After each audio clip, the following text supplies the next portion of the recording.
get it. Welcome to episode 4 of the Speak Up Sports Podcast with Cass, Chris, and Shot. What's going on, y'all? What's up, y'all? What's up? Big week. Happy to be back. Facts. Talk about week 4 football, basketball. It's coming up on that season too, so we locked in. Well, as Cass mentioned, today we'll be going. We will be revisiting week 3 of the NFL season. We'll kind of go over a couple of the injuries with Derek Carr and Trayvon Diggs, big injury to the Cowboys. We'll also, as usual, get into the next week and some of our upset picks. With the NFL, all they want to talk about now is Taylor Swift, and we can kind of switch gears to what's going on in week 3. So NFL season, big week. We had a lot of good games this week. We had a big blowout this week with Russ and them boys and Sean Payton get 70 on their head. Work.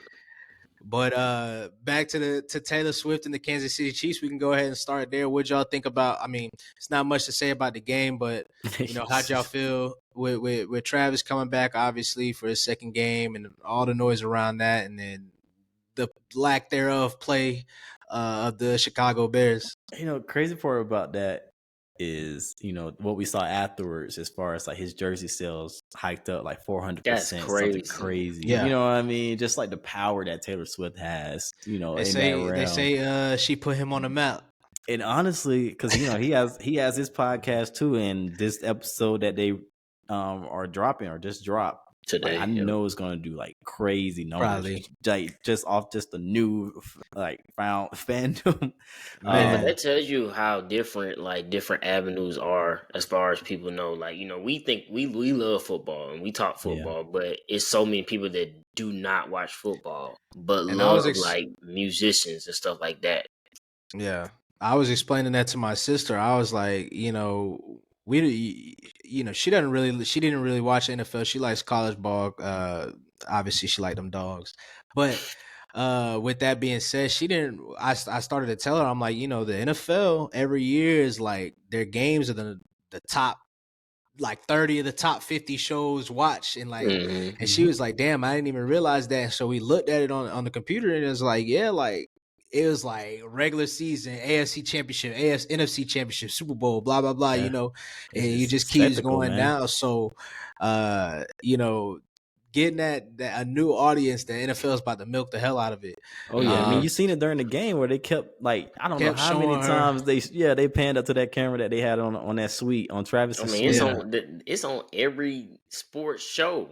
It's on every show. Yeah. And with that being said, they even tweeted out that she's about to be at the next game. I was just about to say that. And they probably hit her up. That's a Sunday night game because it's Sunday night and it's in New York. For sure, it's in New York. So they was like, yeah, you got to come get that check. They go build this. But I mean, it's a business at the end of the day, so we all understand. And I would do the same thing, man. It's smart. It's so smart because now you putting this out on Wednesday. Oh, Taylor Swift gonna be at the game Sunday night. All the signals gonna be there. I wonder if they feel like they jumped the gun on having Usher as a halftime performance at Super Bowl. They probably. I mean, I understand why they did it. I mean, Usher is doing his residency in Vegas, but I'm just saying, like, just the avenue of. I don't even know if Taylor would do that at this point. No, I'm not saying she would, but I think they would have wanted to attempt it. You know what I'm saying? That would have been crazy, especially if Travis. Don't be surprised if Usher invite her up there. Yeah, don't be surprised because it'll do numbers. But I mean, Taylor Swift, watch out for next year. You can basically pencil that in if her and Trav stay together. It's a lot of pressure on Trav now, which he's talked about. Recently, I saw a quote saying that he wishes that he would handled it a little bit differently, but he's the one that kind of put it out in the front. So I mean, when you're dealing with a megastar like Taylor Swift, I mean, come on now, she's coming off one of the most record-breaking tours that we've seen. Like, that's how she's hot right now. But with that being said, that's enough for the Chiefs and Bears because I mean they wasn't really the game as far as the game. I will say this though, the players have seemed to kind of while watching the game, I didn't see a lot of like them going at each other. You know, I feel like they were pretty connected still, like even throughout all the turmoil that's going on in the organization as a whole. You know, especially with the DC and all that. Yeah. So I will say that was kind of cool to see. Like they didn't like completely just fall apart as an organization and stop caring. It's still early. I mean, it's still early. They ultimately, at the end of the day, if they come out of the season seeing that Justin Fields has made some type of improvements to kind of, and hopefully it's a little bit more than just a tease, because next year he's going into where they have to pick up his 5th-year option and kind of really start making decisions about him. But ultimately, if he starts showing some flashes with DJ Moore and Claypool and Mooney, they can still kind of feel good about this season, because I mean their defense, they still have to build that up. But I mean it's a rough start, and especially with the DC, it's going to be something to see. And then the Chiefs on their side, it's the Chiefs. They went up and down on them. Defense is still looking good. So it'll be interesting to see once the Chiefs start playing a little bit of better teams, and how that defense, better offenses. You can tell they treat this game as kind of like a monkey off their back. Yeah. They were able to they scored 40, 41. Yeah.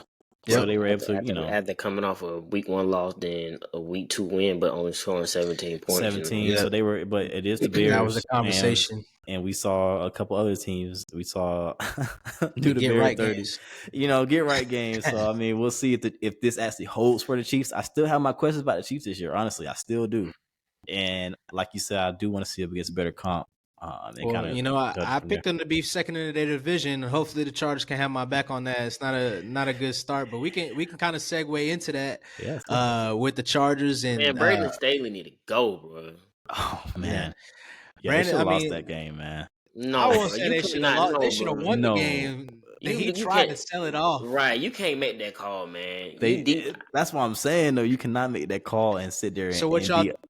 Yeah, go ahead. And sit there and just leave unscathed. Like, no, you need he needs to go. And he came out, and tried to defend his decisions, of course, in the post game. So what we're talking about, for the listeners, is how he was on his own 25, 23, 25, 24, something like that. Yard line, and the Vikings had no timeouts.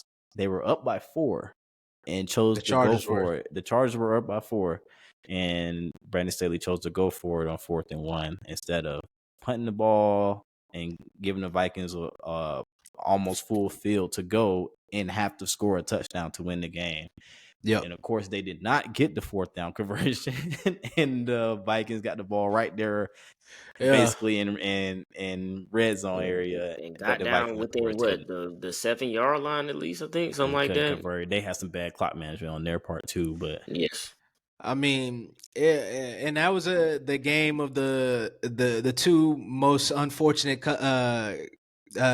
teams in the league right now with the Vikings and the Chargers. And then, first of all, Kirk Cousins is still playing well, but I mean, Justin Herbert balled out. Justin Herbert, this whole season, Justin Herbert's been balling, man. Like, he's the only quarterback right now without a turnover. Like, he's throwing it. I mean, he threw it 50 times in that game. He's throwing it like a lot of times to have no turnovers. Like, that is pretty impressive. But it's going to be interesting to see losing his weapon in Mike Williams. Unfortunately, he tore his ACL. But luckily they did draft Quentin Johnson in the first round this year. How y'all think he's going to do? I know Joshua Palmer is probably going to fill in. Joshua Palmer, he filled in the second half. Joshua Palmer did. He actually got targeted more than Quentin did. So I mean, which has been consistent with the season. Yeah. And they had the weapons to step up in their spot. I mean, as long as Keenan Allen's still there, he has his injury issues too now. Did that without Eckler. And that was without Eckler. That's a very, very good point. So yeah, I mean, as long as he threw to Keenan Allen how many times? Keenan had 15 catches 20? Or something crazy. Like, he threw to him 100. So I mean, did he have a touchdown pass too? He was catching everything, man. Yeah. He was getting open. He was cooking them boys. He was cooking them. And I read. The Vikings defense trash too, though. That, and then on top of that is Kellen Moore, man. Bringing him over. They've been, I think, what are they, first in red zone offense right now, or red zone touchdowns? And I mean, he put him in that CeeDee Lamb role, and he's been out there eating. If not for the Dolphins, they would be the probably number one scoring offense or up there, I think. Yeah, But the they'd be Dolphins up there. I the think Dolphins been fucking crazy. Yeah, the Dolphins are going crazy. I actually think the Bills are number 2. And we can segue into the Bills Commanders game. With that being said, we can segue out of it. Yeah, segue in, segue out. Josh Allen looks good though. Josh Allen's returned to form. You know, he just got to keep it up. The Commanders were 2-0 going into this game, and it was good defense. It was a little disappointing to see how they played overall, because this was really their first test of the season. And Sam Howell threw how many picks? 4. Like 4 picks. Got sacked 6 times. And the thing is, he got the weapons. I'm not sure about the O-line, but he got the weapons. It's just, I don't know. This is I guess this is a season to see if they're gonna do something else. I mean, he's been good to this point, but number one, he's got to, get the ball out and stop and avoid some sacks, because I believe he leads the league in sacks right now with 19. Yes. Oh, I thought it was 16, but yeah, it was something like that. Yeah, and but I mean, we're not giving enough credit to the Buffalo Bills defense. I mean, the Buffalo Bills defense has been one of the best defenses in the league over the past couple of years. But I mean, they're stepping it up a notch this year, because I mean, last year they kind of tailed off once Von Miller got hurt. And then obviously Micah Hyde, Jordan Poyer were hurt, and then Damar Hamlin, and everybody. Obviously, White was coming back, but I mean they've been dominant, and this dominant defense, and this is without Vaughn, and I mean that gives him time to kind of rest up, knee out, yeah. But yeah, kind of like you said, I mean, Josh Allen, he obviously on the stat line, it's going to show he threw a pick. It was on like a 3rd and 20, basically a punt. And it's kind of maybe good for the Bills, because if you really pay attention to the national media, nobody's been talking about them. They kind of been. I was just about to say that whole first game, not to cut you off, but the whole first game, basically been wiped away. That they lost that. Ever since not even the top, Ever since the first game, I mean, you haven't really. I mean, obviously they played the Raiders and then they played the Commanders, so quote unquote, no big games. And the biggest game of the week probably is going to include them going against the Dolphins. Can't wait for that. But it might be kind of good for them that they're kind of just hiding in the shadows, and then.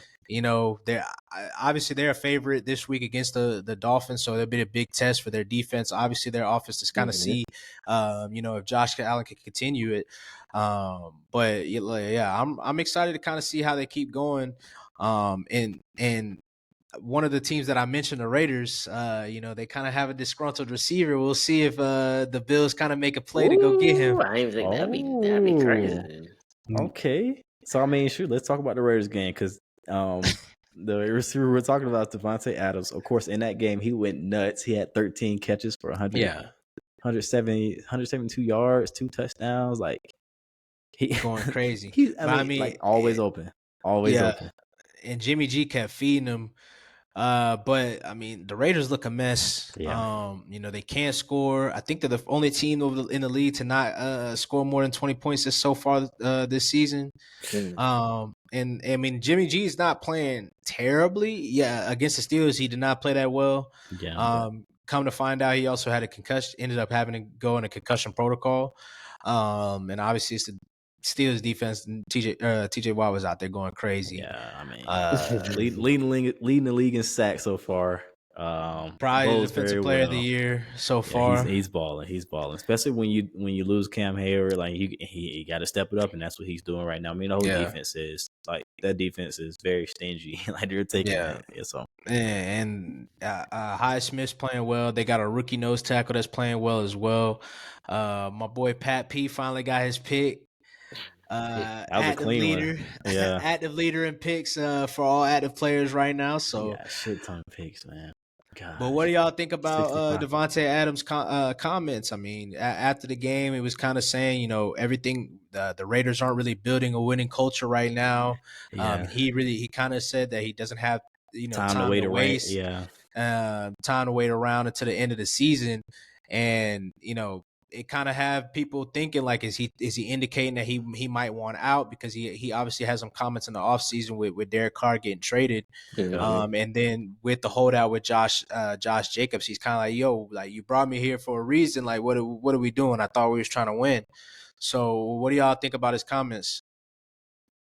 I mean, I think it came from a point of frustration. I mean, he putting up the numbers, but I mean, it just seemed like something's not right. Whether they needed to get another quarterback. Like you said, he got rid of one of the real reasons why he went there. He played in college with Derek Carr, and then you want to get rid of him after 1 year. Is like, okay, what you gonna do about this? Okay, we bring in Jimmy G, and it's like he ain't playing bad, but he putting them in bad situations. Like they also didn't know if Jimmy G. They didn't know if Jimmy G was even going to pass his physical, like as it started getting closer and closer to training camp too. So right, yeah. So it's tough. It's tough when you're him because it's like he's not getting no younger.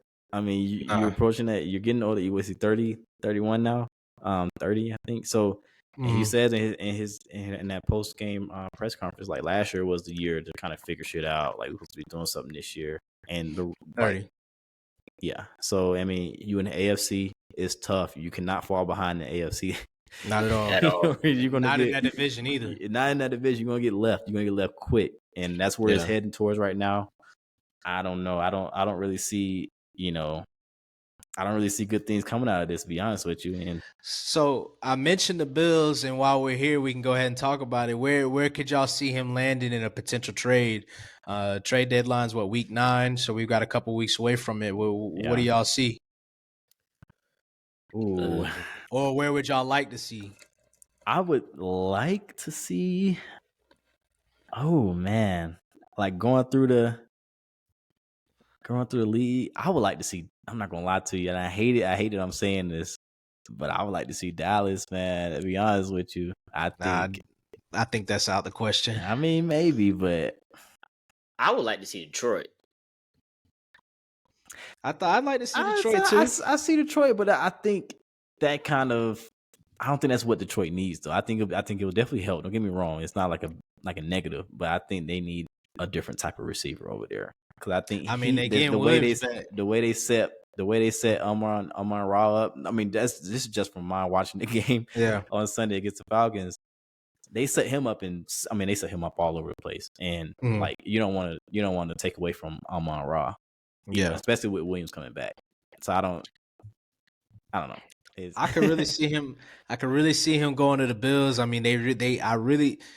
And this is not to hate on Gabe Davis. Gabe Davis is making plays this season. He's made plays, across his career. But Chris said he not no real number 2, so he wasn't doing nothing last year to me. I mean, this year he doing a little something. It's early, But and I'm not saying he's not a real number 2, but I mean, if you can get a number 1 to go with your number 1, why would you not? Especially with your quarterback. I mean, this is your window. You got Von Miller as well. Eventually, I mean, he's getting up there in age. I know they signed him to that little crazy 6-year contract or something. Yeah. But I thought you were gonna say though. Who? New England. You've been clamoring. You've been hammering for Matt to get a number 1 receiver. And that's not even something that came to mind. But that would be a perfect place. They didn't come to mind because I was thinking more contender. Definitely, yeah. Okay, I got you. But I mean the Patriots, with Josh McDaniels and the Patriots having that relationship as well, and I believe their GM came from the Patriots as well. So that'll be interesting to see. But one thing I do want to mention is if the season goes how it goes, Josh McDaniels gets fired. How do you really think he wants to go play with him again? Because he's probably going to end up. He's going back. He's going back. So so. But with that being said, we can get into your Falcons, the Falcons and the Lions. Yeah. It was a tough game. Falcons couldn't get anything going. Detroit is a good team though. They came in there and they balled out. Their defense wasn't that good the first couple of weeks. They showed up this week, showed out. I don't know if it was more on the Falcons offense or both. 2 sacks. Yeah, Hutch 2 sacks. His first 2 sacks of the year. He's had a couple of turnovers this year, but Hutch is a dog, man. Yeah, McNeil played well. You mentioned wishing that they got Jalen Carter in the draft. Man, they had Jalen. I'm looking at this this defense. It's it could have been crazy. I mean, Brian Branch is a dog, boy. Yeah. Yeah, dog. He was all over the place, like literally guarding Kyle, guarding Bijan out. I think he led the team in tackles. He had 11 tackles or something like that. So I don't know how many pass defense he had, but I know he had a couple tackles for loss. A couple pass breakups. Like he wrecked the game. He was a game wrecker. He said that I don't think any of us picked him to win Defensive Rookie of the Year, but I mean, thus far he's got a pick 6 in his first game. I think this was his first official start this week, and he snapped. Yeah, because so I mean, that's something to watch too there. Yeah. But with that being said, we talked about the defense. How about that foul? Let's start with you, Chris. How about that Falcons offense? Don't it? Hey man, that shit stank, don't it? Well, I'm not here to argue with y'all, man. I'm not here to argue with y'all. I get it. I don't know. It's to me, it ain't really just on Desmond Ritter. It's something up with y'all play call. It's the way, it's the game plan. It is, but it's not good. Yeah, I can go real in depth in this and what they went into this game with. All right, speak up, nigga. So the past couple of weeks, they emphasized, of course, the run game. They came into this game emphasizing that you can tell very quickly that they were trying to pass this ball. They were trying to exploit Detroit's pass defense, which was a little shaky in the previous couple of weeks. The problem with that was, of course, pass protection didn't hold up. Desmond Ritter he's not seeing the ball. He's not seeing the field very well. His ball placement could be a lot better on a lot of throws. I mean, he almost got a couple of receivers killed in a couple of them throws. Medicine balls. Yeah, so that's been tough to see.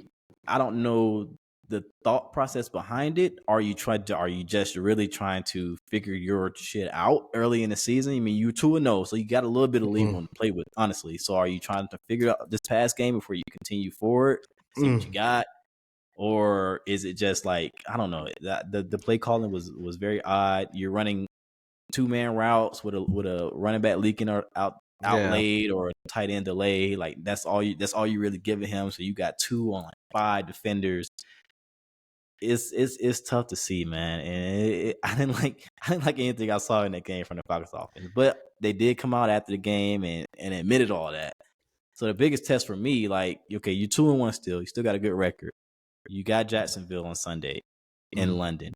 That's the game where you really show like what kind of team you are, how you respond to this, because that offense looked like dog shit. I mean, 35 possessions on the season, you got 5 touchdowns. That's not good, especially for all the weapons that you got and all the draft capital that you spent to get these weapons. Kyle Pitts, Drake London. Kyle Pitts is doing next to it's looking like they about to spend more draft capital on a quarterback possibly. But I came to the season saying I think Desmond Ritter is going to be playing well. So far, I mean, he hasn't. Once again, he's not terrible. He's not the worst quarterback in the league. He's not the worst quarterback in the league, but he's in that bottom tier right now. Yeah. And I mean that's to be expected. He's only had 3 starts coming into the season, so now he's going into his 7th start. Yeah. So I mean I don't want to be too hard on him, but eventually we're gonna have to, because this is a big season. It's he was a 3rd round draft pick. And on top of that, like you said, the weapons. I mean, you're gonna have to start making decisions on Kyle Pitts going into the next season, and then obviously Drake London coming after that. And then with that being said, I mean, you're gonna have to look into paying him too. And you would hope that you would be looking into paying him next year in his 3rd year. Now, given that he's a 3rd round pick before his contract, he's going into a contract year. So, it's obviously they're 2-1, so don't want to overreact. Still first in their division, technically. They're still, tied in division. Yeah, right. But it's gonna be imperative for I said this before we started the show, but it's gonna be imperative for the coaching staff to get him right and for him to get right, because in my opinion, they're in their 3rd year. You came into the season, you fumbled the exit with the best player in the history of your franchise. Fumbled it big time. You go for all up. You go for Deshaun heavy. You go for somebody, and not to get too into Deshaun Watson's his discretions or whatever, but he was a alleged serial sexual assault man. And that's the person that that's the person, chill out. That's the person that you get, you kind of shoe out the best player in the history of your franchise for. Then you come into the season, you draft a quarterback, and then you hitch your wagon to that quarterback instead of possibly, because they were in a position to possibly trade up for CJ Stroud, who's looking good, and to even possibly trade up for Anthony Richardson or even Bryce Young, who they saw week 1. And probably could have put a little bit more support around him because they already have players around him. Yeah. But it's a big year for the coaching staff because ultimately he was an offensive coach. He was brought in to produce offense. And he ultimately, with the way the NFL is, when you're an offensive coach, in my opinion, every head coach, your side of the ball has to be great. I know that we spoke about Brandon Staley, and obviously we see the Chargers defenses but booty cheeks. Facts. But he's like Arthur Smith is calling the plays too. Like this is his offense. You cannot go out there and score 6 points. This is on you. Like this is a big year because it's like you got to think, like you said, Kaz, y'all spent like heavy draft capital on skill players. Back to back. Drake, Bajan, and Pitts. And it's like, where are these plays? Like where are we going with this? Robinson, he doing his thing, but I mean, Pitts, how many catches he got this year? Not enough. 6. Like something and like and he already played 3 games. London, I mean, he did good 1 game, but it's like he had a good game last game, but not this game. You got to game plan this up. You have players to make plays, and it's like, did you just get the ball in the hands of your playmakers? Get the ball in your, you can't have London coming in. He had maybe a couple catches in this game. He had 1 long catch on the sideline, which is nice. But like, dude, this is what did he go 5? Like this is like you gotta. It's starting to show like he might be a better run game coordinator. Than overall offense, because his offensive coordinator or his pass game is Because I mean the plays they drawing up for running, I mean they hitting.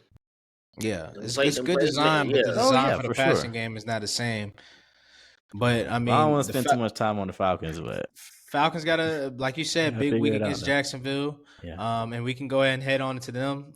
Jacksonville getting that ass waxed by the Texans. Man, I tell you what, man. CJ Stroud has looked amazing. 906 passing yards on the year. Second or third most in a rookie's first 3 games behind Cam and I thought you meant on the season. Second. Yeah. It's like he's balling, man. He's found his groove. He's seen the field well, man. Like going back and I watched the tape on this game as well. His ball placement is amazing. That was his specialty coming into the season. Yeah, I mean coming into the draft. It's timely. It's getting there. His receivers. He's putting his receivers in a good spot to get yards after catch, which is huge. Which we see now, and it's helping his yardage, of course, a lot too. But he's putting it out there, man. And these are like receivers that are like not like well known. You know what I mean? Like these, like he's doing this shit with like Tank Nico Collins, also, and Nico Collins is young, like young receivers. Like they're all coming up together. Robert Woods, Bobby Trees, he had some good years. I like it, man. It makes me happy because it's like their head coach is a defensive coordinator, and they always they try to shy away from head coaches being defensive coordinators because of the development of a young quarterback. And the fact that he's doing what he's doing right now, and that defense gonna just keep coming along. They got injuries and stuff, but Will Anderson, Will Anderson, and it's like they hit on their draft pick this year. And Derek Stingley hurt too, which sucks, man. That's tough. Ain't Petrie still hurt? Yep. But like they hit on their draft picks. They sacrificed the trade their next year pick, but hey, it's working for them. They needed it to work for them.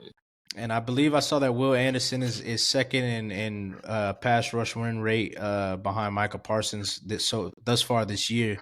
So that's a good sign. But I do want to hold the horses a little bit. I get it. I mean, hold on. Let me hold it. Okay, go. Because last game, obviously, we one thing that's impressive is that he hasn't thrown an interception yet. Mm-hmm.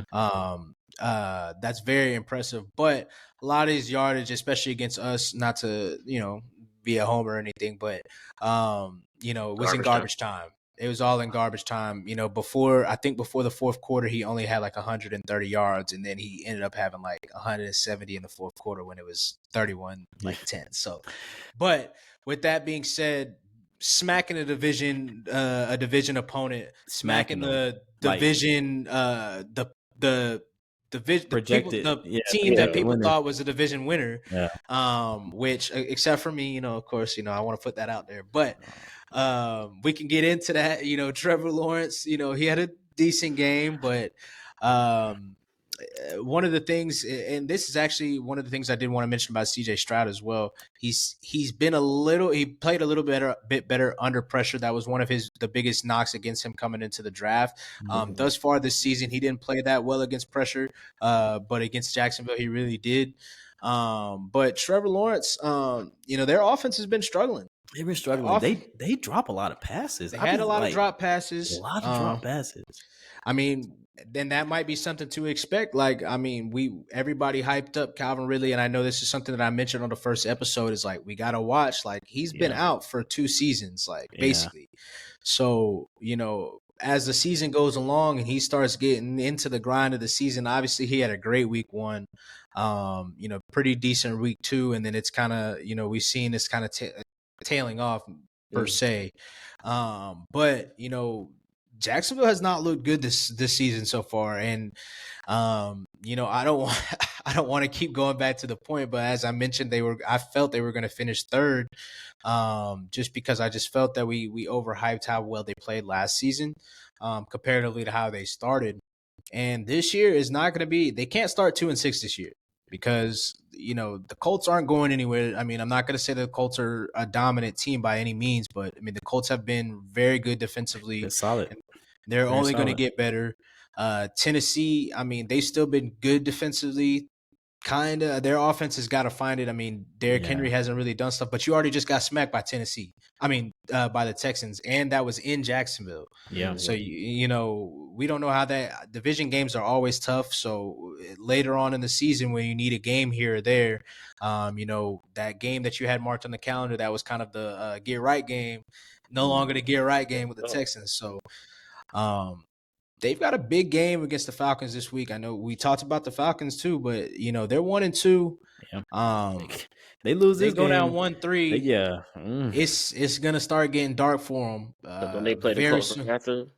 Or they play the Colts in 2 weeks following. Okay. So and I'll get into it later, but but what are y'all thoughts on Jacksonville so far?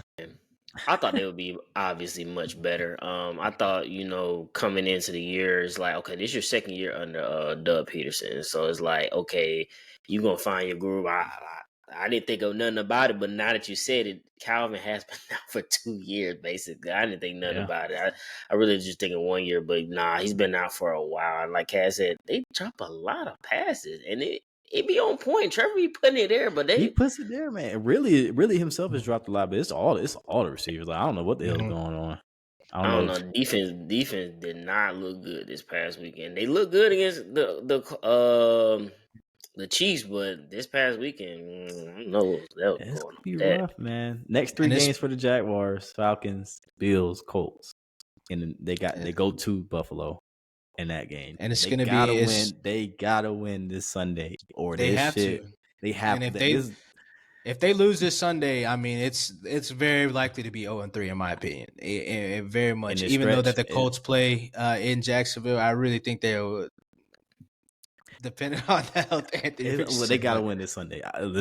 They have to. This is a must win for them. Where that season is looking real bleak. I mean, of course, shit happens. Anything could change, throughout the course of the season. Oh, yeah, but that's not a good look. Don't want to get ahead of ourselves, but right. I'd imagine not many teams are making the playoffs after a 1-3 start, 1-4, possibly 1-5. So. Obviously, they started off 2-6 last year, so that's what I'm saying. But you don't want to do that. You don't want to put yourself in that situation. Not at all. And one thing I did want to mention, because I was thinking about it earlier, Doug Peterson had that great Super Bowl run, obviously, But the first season was an okay season with the Eagles. The following season, I believe y'all made the playoffs.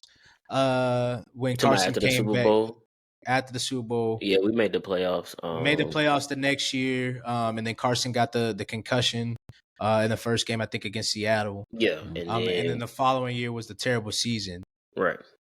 And one thing I was thinking about, because it was mentioned a lot, like with Frank Reich. Frank Reich was kind of the mastermind behind the offense. Are we starting to see, like, is that coming true? Because the offense was definitely improved last year. The offense was really good last year. I think they ended up being top 10, maybe at 10. But this year the offense hasn't been that great at all. Are we starting to see, maybe Doug Peterson isn't what he's all cracked up to be? Supposedly he took over the play calling in the second half from Press Taylor, who's their offensive coordinator, who I believe was with the Eagles as well as he was with the Colts too. And he's actually Zach Taylor, the Bengals head coach's brother. So that's something to watch. Kind of, is Doug Peterson really that guy? But sticking with the same sentiments on, is coach is really that guy? My guy Sean Payton. Oh, Lord. What the hell you got going on, bro? I don't want to get into this game too much. I just want to say that it's just so bad, because like, you literally came into the season saying, talking shit, the coach was ass last year. Big shit. You was basically saying the coach last year was ass, and you said, I don't know what they were doing last year. You gave up 70. They weren't doing that last year. I'll tell you that. Boy, oh my God. They didn't go 0-3, and they didn't come out and give up no 70 points. And this is the thing about it is these boys was going up and down on them, and then the backups came in and started like, bro, what you got? What is going on? Chosen Anderson, Cook, Patrick Surtain, like at the end of the game, I was like, why? First off, why are your starters still in? Why? Like, give that shit up, man. Get your best players out. Patrick Surtain should never been in that game in the fourth quarter. Neither should Russ.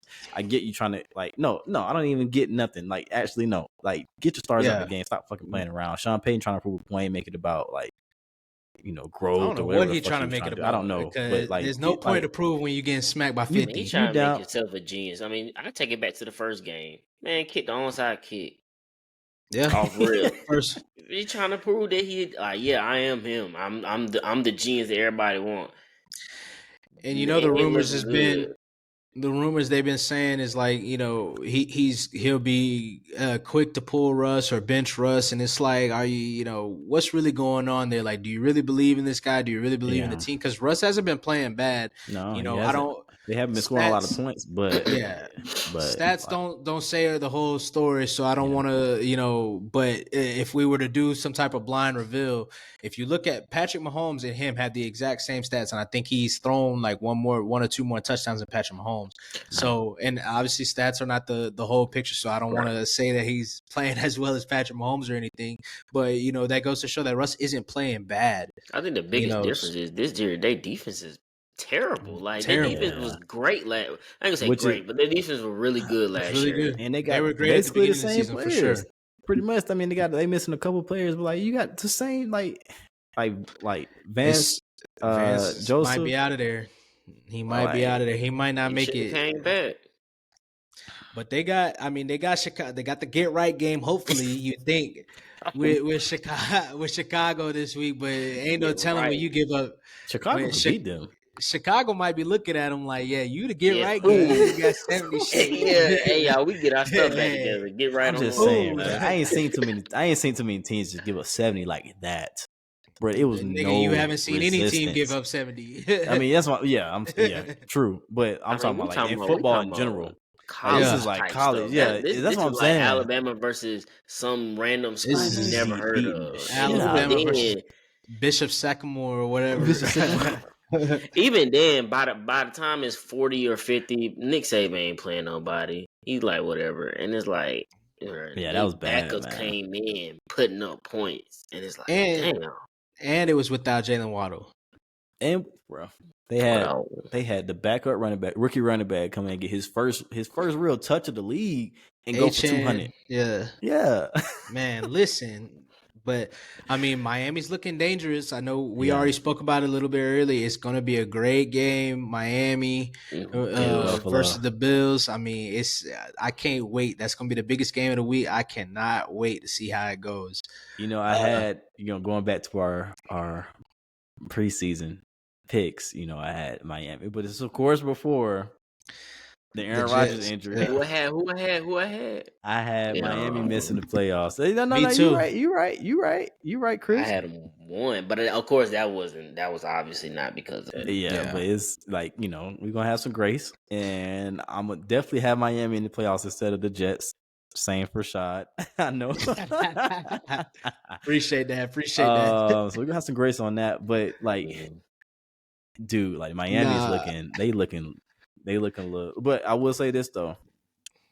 Of course, it's the factor of going into the season, like getting late in the season when you're on outside games and weather and all that. They got Buffalo this week. It's in Buffalo, but it's pretty early, so it's not bad weather. 1:00 game. But I still want to see a little bit more from Miami. They haven't had they beat the shit out of Denver, but the last two games were kind of close. Patriots was close game. Yeah, that's what I'm saying. The Chargers was a shootout. Defense is a little suspect right now. Yeah, so we could it's pump the brakes. You beat the shit. They beat the shit out of Denver, but let's pump the brakes a little bit. Like those other two games were really still they still could have lost both of those games now. So they look good though. Okay, so we still thinking to an MVP so far? Sure. It's still early. It's still early. Yeah, it's still early. So I won't hold y'all to it. But speaking of teams that we had missing the playoffs, let's get into the biggest upset of the week. Dallas and the Cardinals. Yes. Chris, you kind of called it. You wanted to go for it, but you ain't had no backing behind it last week with your upset. Because at the time I didn't really see no real upsets, so I just picked them. But speaking of upsets, we didn't even get into it. But hey, Cass, you nailed it. The Texans over Houston Jacksonville. I said Houston could beat Jacksonville. They beat them. They dominated them. But yeah, Chris, let's go ahead. What's your thoughts on the Cowboys and Cardinals? Hey, trash. Nah, I mean, granted, the Cowboys was without three of their starting offensive linemen. I understand the Trayvon Diggs injury and maybe what people try to say, maybe just the mental part about seeing your teammate down, but if Joshua Dobbs was just airing it out like crazy on that side, I can believe that Trayvon Diggs it was a big issue. They were running the ball down their throat with no mercy, and that has nothing to do with Trayvon Diggs because he ain't tackling nobody. And so, and it has nothing to do with their offensive line missing either. Right. It's just a bad game though. It was a bad game. Maybe it's just a hiccup game. I mean, I'm not saying they're going to fall by the wayside now, but I mean, we got a good defensive coordinator coming in. Yeah, they got a tough stretch coming up. For got sure. A tough stretch. Getting tough out here. So, that's a game. This is one of them games where you talk about, like, you can't lose. You can't lose that game. You can't drop one of those games like that. When you're supposed to be, quote unquote Super Bowl, contenders, those that's what they always say. Those are the type games you don't lose. But I mean, we see it all the time. So I don't want to be too down on them. Because it's not like they just played terribly offensively. They played pretty well offensively for the most part. They had a lot of red zones. They had bad in the red zone, terrible red zones, and getting field goals. But also, I mean, they had a lot of penalties that kind of kept drives going for the Cardinals and kind of hindered their drives as well. But I mean, as y'all mentioned, the red zone woes so far has been kind of the hottest topic. Even Mike McCarthy kind of got defensive in his press conference, saying that I think they've had like 15 red zone trips this season compared to last season, because people were saying last season they were first in the red zone. But last season they only had 6 thus far, or by this point of the season. Okay. Which part of that is, I mean, Cooper Rush was the quarterback for 2 weeks. So, I mean, that's also something to think about. And then also, I mean, their defense wasn't getting fucking pick sixes and picks and fumbles that were, coming out crazy. So that's something to watch. That pick by Dak though, in it, like at the end of the game in the end zone was just like it's not even it's unnecessary. You know what I'm saying? Like it's just a timely ass pick for everybody to talk about. It's like, oh well, yep, that's Dak. And it's and then really, that's the problem with Dak. Even if they scored, they still would have been down. Oh, for sure, but that's the issue. So. It's like Dak does shit like that gets everybody like, oh no, Dak gonna fuck it up. But he's not like that bad, but it's just the times where he does this shit in the moments.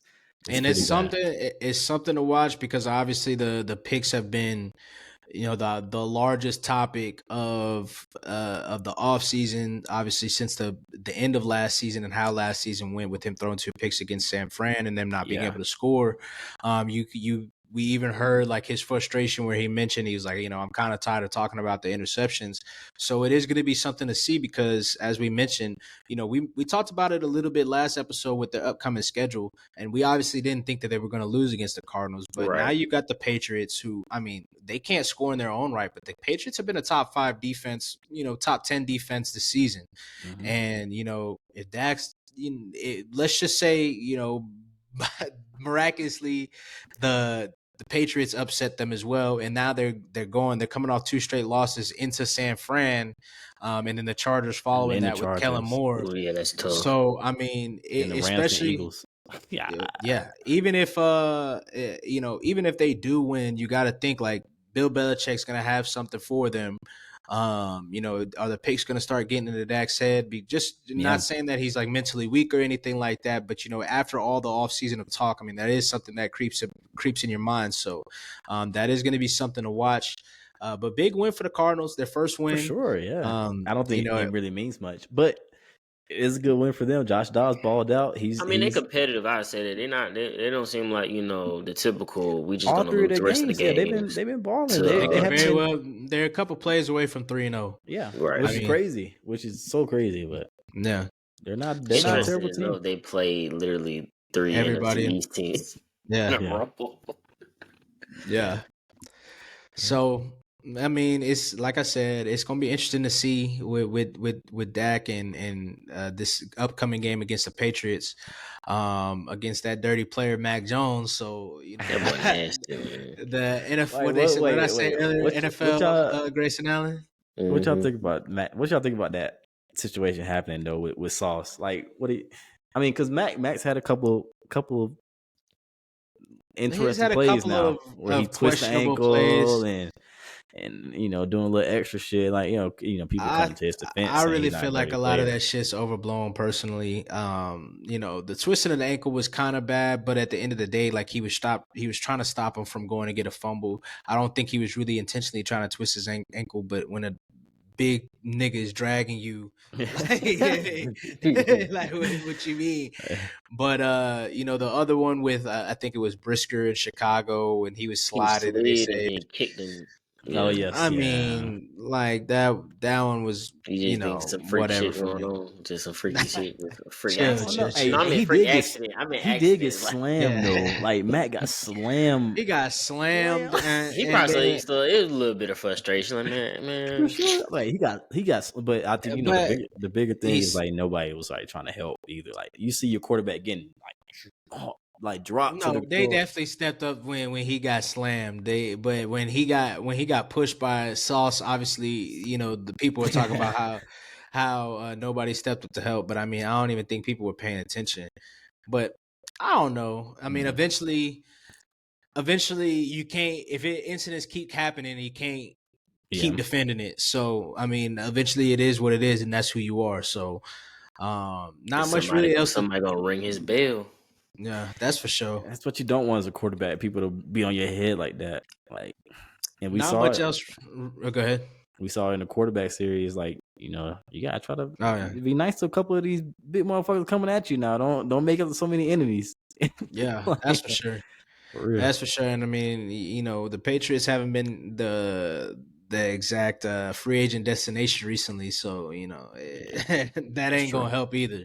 That's true. But let's talk about the other upset that you called your Colts against the Ravens. Now you did say like if AR, if Anthony Richardson, perfectly. If Anthony Richardson does not play, they have a better chance of winning the game because of just his experience, of course, and the way his defense been playing. And sure enough, it came out to that. Now he did have a couple of questionable decisions. Gardner Minshew did, but definitely got lucky. Definitely got a little bit of lucky with. So I thought the Colts were going to win anyway, really, wholeheartedly. But Minshew, he did not diagnose the blitz. They definitely confused the hell out of him. He got hit, sacked 3 times by Kyle Hamilton. Stepping out the back of the safety slot bits. Drunk. Yeah, he was kind of. He was escaping a lot of clean pockets or kind of veering off a little bit, but I mean, ultimately, gritty, good, tough win. It was kind of a nasty day in Baltimore. I know a lot of people want to say that Baltimore had injuries, but the Colts were also missing Ryan Kelly, the starting center. It was a PI. It wasn't a PI. It was within 5 yards. No, but listen, hold on. I'm not. It was within 5 yards, and you can't do that inside defense. 5 yards. It's defense. It's defense. Not when the ball. Anyway, but I mean, everybody talking about PI, but when Michael Pittman mossed 2 dudes and got his helmet ripped off, then nobody screamed nothing about a face mask. So I don't want to hear it. And that would have been enough for us to get the game on the field goal. So I mean, plus the face mask, but it's a good catch. Which, I mean, goddamn, can the Colts get some love? I mean, damn, catch of the year so far. Moss too. It's because like everybody's like, I heard the Colts be called. They're just a good bad team. That's what it's like. I mean, and I want to get into a lot of that is because go ahead, yeah. So I want to hear your thoughts on it. I want to get into that a little bit because the Colts have been. I mean, and I get it. Last season was ugly. It was real ugly. It was between the on-field play, the off-field bullshit with Jeff Saturday, all of that. Obviously, Naheem Hines, that was a little lesser known player. He also requested out. It wasn't because he hated the organization or anything, but just with everything going on, how the season was going on, quote unquote, Stephon Gilmore also requested, a different, change of pace. Which the organization was nice enough to do, even though they didn't necessarily need to. But I feel like the Colts ain't, and not to say that they should be talked about as some great team, because obviously they have a rookie quarterback, but they still got good play. DeForest Buckner is an All-Pro. He's been playing at an All-Pro level. Grover Stewart, we have arguably the best interior D lineman in the league. Our defensive line has been playing well with Kwity Paye. Kwity Paye was a first round pick. He's got that look. What's a better? It ain't y'all. Yeah, it is. It literally interior is. Defense. It literally. Nah, I'm not going for that. Go look up the pressure. Y'all got good rotation. We have an All-Pro. We've got an All-Pro and then another guy playing at an All-Pro level. Man, y'all got a good rotation. Player. What you talking about? Who's a Hall of Fame player? Fletcher Cox is definitely Hall of Fame. I don't know about all that, but man, you don't have to, bro. What? That's hell no. Hall of Fame, Fletcher Cox. Hall of Fame. Yes. Yes. Maybe we'll see about that. Y'all talking like I said. Y'all talking like I said first ballot. I didn't say first ballot. Oh, he's definitely not first ballot because we all know that. I'm saying y'all hadn't like I said. Oh, he's first ballot. I mean, I ain't saying not to get too much into that. He's a great player. He's a great player. But anyway, like I was saying, I mean, Shaq Leonard, obviously he was hurt. But I mean, he was All-Pro his first 3 seasons, and nobody's even like showing him no love neither. But like I said, the Colts defense has been playing extremely well. I think we're second in sacks right now. Yeah. Got a young offensive talent, and now looking at a position where we can go, we got a really good chance at beating the Rams at home this week, and then coming out 3-1 with Jonathan Taylor coming back into the fold. We also get our number 1 tight end back in Jelani Woods, who was a 3rd-round draft pick last year. Colts offensive line has been one of a top 5 offensive line, top 10 offensive line so far, getting back in the form. Line, at least 3 of them are really great. And Colts are 2-1 right now with a backup quarterback playing majority of snaps, if not half of the snaps. Like, put some respect. Yeah, God, you gotta show more. We need more. But I mean, the Colts. I mean, we've talked about it. We say it every week that it's big, and we exaggerate that. But this is a truly big opportunity for the Colts in the next 3 games. They play the Rams at home. I believe they play Tennessee at home, and then they play Jacksonville. Yeah. So you've got an opportunity to come out, get a stranglehold on the division, and get a stranglehold on the division. 5-1 with a stranglehold on the division. You would hope that, because of how the Colts have been playing so far with all the issues with Jonathan Taylor, he's like, I'm down, let's get it, type shit. So it's something to watch. And then, like I said, at the beginning of the season, I mean, Colts, like I said, back to the hate that the Colts have kind of gotten from last season, also coming out with the pride.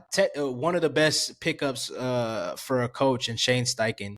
He's clearly been, really good. We can get into this in the next game that we look at with the Eagles. I would also argue that you could kind of see the Eagles miss him a little bit. And then the Colts defensive coordinator, Gus Bradley, I mean, he's known for the Legion of Boom. So, I mean, it's not like he's just some chump either. So, but, I talked enough about the Colts. Like I mentioned, we can go ahead and talk about the Eagles. I just want to say he was a 4-time All-Pro, 6-time Pro Bowl, and he was named to the All-Decade team.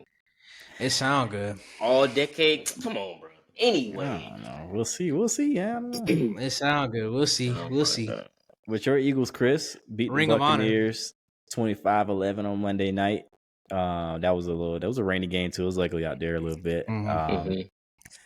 Not a lot of good football is being played, honestly. The interior D-line dominated as he got into. We had some bursts late on the Buccaneers side, but honestly, they couldn't. It wasn't. They can do about it. That's fine. Yeah, exactly. I mean, they had some state of stats plays, but at the end, but just like Shai said, it is true that with us losing both our coordinators, I think the defense has gotten off to a better start, but that's mostly because of our D line. Offense, it is each game they've gotten a little bit better. I mean, we're gaining more yards each and every game, but we kind of have the same issue like the Cowboys. Like, we was in the red zone and we just ain't been able to punch it in. And I think that still has much to do with the play calling. And it's getting a little better, but that we found something. Still got to get into his groove. DeAndre Swift, but our O-line to be, man, them hoes. Yeah, that should be crazy. I mean, but like we said a couple weeks ago with your team, like, this is the preseason for you guys, and for y'all to be 3-0 throughout all this and not looking well. I mean, it's what I'm saying. So I mean, you'll take it every day. Every time. Reed Blankenship, this was his first game back, right? Yep, played well. My boy Baker, he had he had kind of a rough game. He didn't play terrible though. It wasn't like a Baker game that we're used to. Mike Evans was selling him out at the beginning. He had a couple of drops that could have made the game early on, could have made the game competitive, and we might have seen a different game. But towards the end, I mean, he had that fantastic one-hand catch, boy. Can't learn about that, boy. Yeah. Hey, so I give Fletch his Hall of Fame love, but another Hall of Famer right there is Mike Evans. I mean, that's some to get 1,000 yards every season, every single with different quarterbacks is insane. Consistent, and he doesn't even get necessarily talked about like we talk about like Justin Jefferson or Jamar, like top 5 guy. He never has consistently, and he don't use. And I mean, outside of course the times when him and Marshawn get into it, he don't cause no problems or nothing. He just go out there and work. That Marshawn shit weird though. Boy. And but I mean, it's two dogs going at it. But and I don't even think they just truly dislike each other. I think it's just dead ass just two dogs going at it. But I mean, he's a true teammate. I mean, he's taking pay cuts, which is kind of why he probably wants to get paid now. But taking pay cuts to keep Chris Godwin, taking pay cuts to get Antonio Brown, who, by all accounts was the greatest receiver technically of his era with Mike Evans. letting him come in and he, didn't bat an eye. He's just went to work. Yeah. You know what I'm saying? Obviously try to get a championship. He played well throughout the Super Bowl run as well. So, Mike Evans, want to salute to him. Want to give him his flowers for sure. But boy, Jalen Carter. Dog. Yeah, he is a dog. He's a dog. He don't even play. He don't even play a lot. Actually, he got like 20 snaps. He doesn't start. That's the thing, to have so many. Like, you're second in terms of interior defensive lineman. You're like second or third in like pressures behind AD. Like, he's only playing a little less than half the snaps of the game. Like, he's playing like 30-something snaps or whatever. So it's like, yeah, he's doing a lot with his time out there. He's only gonna get better. Would you say, Shai? Why they let him drop? No, man, the Lions. I don't understand the Lions. I really thought the Lions was gonna get that man, pair him with Hutch, just because of like how Dan Campbell is, like trenches guy. Like, they've been building up the trenches, So I really thought they was gonna get him. Man, I wish I would have loved to see it. But I mean, shit, he's in the right spot. He's where he's supposed to be. He one of the things that I love about the Eagles, and I wish that we would see it more, and obviously it is hard. And I saw a story on it, obviously because they was on Monday night. They do the Monday night countdown, but they talked about the core four with Kelsey, Fletch, Lane Johnson, and Brandon Graham. Man, in all sports, and specifically in basketball and football, because you got a lot of dudes that are coming in so young, man. Having those vets that number one they're all still producing like they're supposed to, and producing. Maybe Fletcher's not producing at that same All Pro level, but he's still producing. Brandon Graham, I mean, he's still a dog, and they were making a joke that he probably is never going to retire. But obviously Kelsey and Lane, I think they both hinted that it seems like they might both be done this year. To be honest with you, I would say this, especially for Jason, if we would have won the Super Bowl, he was gone. Oh, he was done. He already said he was done. Yeah, he already said he was done. So, I love that, and I wish more teams would do it, man. Like, keep your vets around, keep the guys that built a culture, because obviously the Eagles have built a culture, even though they've had those seasons where, they've had a bad season here or there. They've never truly been like a team that's just like truly rebuilding. And then just kept doing it. And then obviously you see they're bringing in guys, what is it, Cam Jurgens, who they think is going to be something. Lane, Dickerson, learning it's from. It's funny because both Jurgen and Dickerson was supposed to be like the heir apparent to Jason. To Kelsey, and they ended up playing. He just ain't. Kelsey ain't going yet. But speaking of Landon Dickerson, boy, that nigga big as fuck, boy. God damn, contract. I saw he got hurt though. He got hurt pancaking somebody. Yeah, man. Looking at him standing next to Kelsey, and that's another person, Hall of Famer. I mean, god damn, it's a big size difference, but. Like I said, I wish more teams would do that. But to get into these last couple games, I mean, we don't need to speak too much about the Browns and Titans. I mean, Deshaun looked real good, or looked better. Pause. He looked better. Except for that one throw. Crazy. Yeah, he got spun around. Yeah, I don't know where he. I mean, I don't even everybody, but yeah, he was pretty excellent. I mean, the Tennessee Titans. It's looking real Ryan Tannehill to the Jets ish very soon. If things keep going the same way, Niners Giants. I mean, we ain't gonna talk about that one. Niners went up and down. Did what they needed to do, handle business. Another game. Seahawks Panthers. I mean, both teams. Kind of, I feel like accomplished what they wanted to accomplish. I feel like the Seahawks, obviously, I'm not saying that the Panthers wanted to lose per se, but they did want to kind of, I felt like they held Bryce Young out for a reason to kind of let him learn behind Andy Dalton a little bit, kind of see how things are supposed to go on the offense. Because you saw how he was spreading it around, like how Andy Dalton was spreading the ball around, like I mean, of course it was helpful to get Chark back. Yeah, I was just about to say that, for sure. So it was good to see that. But yeah, like Thielen 8. Thielen 8. Turn the clock back. Yeah, so it's like, okay, Bryce, just let the game come to you. He needed to watch that from a vet, which I wouldn't have been opposed to him just not starting off. I mean, I guess, he is the first overall pick, but I wouldn't have been opposed to him just watching. I mean, the Panthers don't have big expectations right now, so it's like, well, and they're not gonna do it. The Panthers are not gonna do it. But I know I just mentioned Ryan Tannehill to the Jets, but that's the guy that I would try to go get. Andy Dalton, he'll come cheap and he'll be good. I mean, the and that's the Jets. Yeah, and I think he'll be excellent for him. Solid. I know some people have been talking about Kirk Cousins. I don't think that's feasible just because you're giving up draft capital. Plus, if he does play well, like. What do you do Aaron after Rodgers that? thing, Yeah. like you can sign it, trade for Andy Dalton, and there'll be no issue. Yeah, for sure. So no disrespect to him, but Andy Dalton is good enough to be a starting quarterback in this league. I mean, he showed it. He just had 360 some yards and 2 touchdowns. But the Seahawks played well. I mean, Seahawks were excellent. They ran the ball well. Kenneth Walker, So, I mean, not to talk too much about them. After the first game, kind of blunder against the Rams. They've kind of bounced back in a big way against the Lions and the Panthers. So, what did I have? My 1 seed. So, we're close back at it. But he's still the Seahawks a little bit. The Seahawks looking a little dominant, but whatever. But for the last game, Bengals Rams. We talked a little bit about the Rams. Big win for the Bengals. Joe Burrow should have played, thugging it out. No, I don't think so. Think it was worth it. I mean, look, their defense was doing well enough that their backup quarterback felt like could do something. I mean, it's easy to say in hindsight.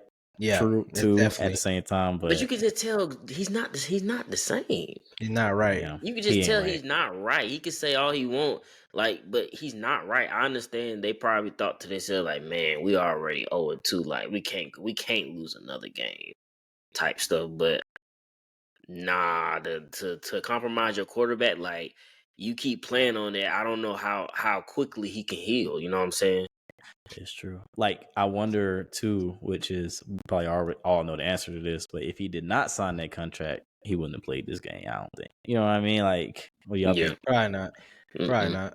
It's tough. I know Joe wants to play. He's that guy. He's a tough guy. But I don't think. You got Tennessee next week at Tennessee, like, and that's what I'm saying. You could have held out for. I don't know. You could have held out these on a short 2 week. games. Yeah, just sit one game. Just sit short one week. Like, he dropped back about 50 times. That's the thing too. You're throwing 50 times. Like, he's not getting sacked a whole lot, but he did get sacked a couple times where they spun him around pretty good. He was slow to get up, and towards the end of that game, you can start seeing him laboring a little bit too. Like, so it's tough. I know they made it a point though to get the ball to Jamar. I know that. And at the end of the day, like, I mean, anything could happen, but I mean, ultimately, where are they going? Like, they're 1-2 right now, and I mean, obviously, they could always rattle off some wins, but like this isn't the same division. At least as long as Lamar stays healthy, the Ravens they already beat them. They're already up 1 in division, and they beat them in Cincinnati. So, like, ultimately, like, where that's the thing too. After the Ravens lost, I thought that they'll be more inclined to say, all right, sit this one out. You won't fall back to, like, if the Ravens would have won, go 3-0 in the division. I mean, 3-0. Right. Well, yeah, that makes sense. You know what I'm saying? I thought they would be like, okay, Ravens lost. You had a Monday night game, so you were able to see what happened in the Ravens game, but they still chose to play. But maybe they're not worried about the Ravens. Maybe they're worried about the Browns, because I mean the Browns look nasty. I mean, the defense is crazy. We didn't elaborate too much on them, but that's another one. But don't want to speak too much about the Rams. The D line got dominated. Matt Stafford he played excellent, but he ultimately, on the stat sheet, he had 2 picks. The 2 picks weren't necessarily on him. But sacking that man, boy. He was under turmoil, and he was hurting too that game. You can see. I want to say about 2 or 3 of their linemen came out with injuries. It's something to watch. I mean, that Colts D line about to feast. I'm telling you. But we next. Go ahead, yeah. Whoop them up some more. Yeah, hey, we about to feast. But with that being said, I know we talked a little bit about Joe Burrow's injury, and I said it was the last game, but we can't forget about the big comeback by my boy Jordan Love. His first game in Lambeau, and then obviously the big injury to Derek Carr, sprained AC joint, might be out probably 2 to 3 weeks. I know he's trying to say he's going to come back. He's not coming back. Probably you got a good backup quarterback. Take your time, Derek. Which take your time. Give Jameis his opportunity against his former team and get his dub. So I mean, what do y'all think about the game? It was cool. It was cool to see them come back the way they did, because it was looking ugly for the Packers. I mean, we saw it on the first drive. They went forward on fourth down, had an ugly. Well, it might have been the first drive, but in the first quarter, it was an ugly fourth down play. Yeah, he slipped. Now, if he didn't slip, the receiver was wide open to catch that shit. Yeah. So I will say that. They didn't throw a bad pass, but that was on a fourth down too. That shit, man. Yeah, that was interesting play call. It's a good. Obviously, it was a good play call because there was somebody wide open. But the running back kind of threw that. He short armed that so bad, man. Fucked it up. But no, it was good to see them kind of control themselves. First home game. It got ugly quick. And it missing a lot of players too. Yeah, missing a lot of players. You're missing Jair, you're missing Bakhtiari, you're missing Christian Watson, of course, and Aaron Jones, of course. I think Jenkins ended up getting hurt. Jenkins. He was like, yeah. Oh yeah. And then I want to say Zach Tom might have got hurt there. Other linemen during the game, but I could be wrong on that. So you missing a lot of people. You could have folded. Kept his boys. Yeah, you could have backed this shit up and go. But they fought that fourth quarter. They shut them down. The Saints, of course, lost Derek Carr sometime. Was it in the third quarter? I can't remember exactly. Sometime in the middle of the game. Got slammed by Rashawn Gary. Got slammed, boy. Slammed hard. And so Jameis came in. Jameis didn't do much, obviously. But, of course, that's just coming in the middle of the game. He didn't, you don't put too much of that on Jameis. But yeah, the Packers, they showed up in the fourth quarter, had some great drives. Jordan Love had some great dimes. That's a good perfect squad, in the fourth man. quarter. Yeah. It's definitely a very talented, deep squad that once they put it all together, and if Jordan Love ends up becoming who he possibly could be, a first round, what you expect out of a first round quarterback, I mean, they're gonna be a problem for years.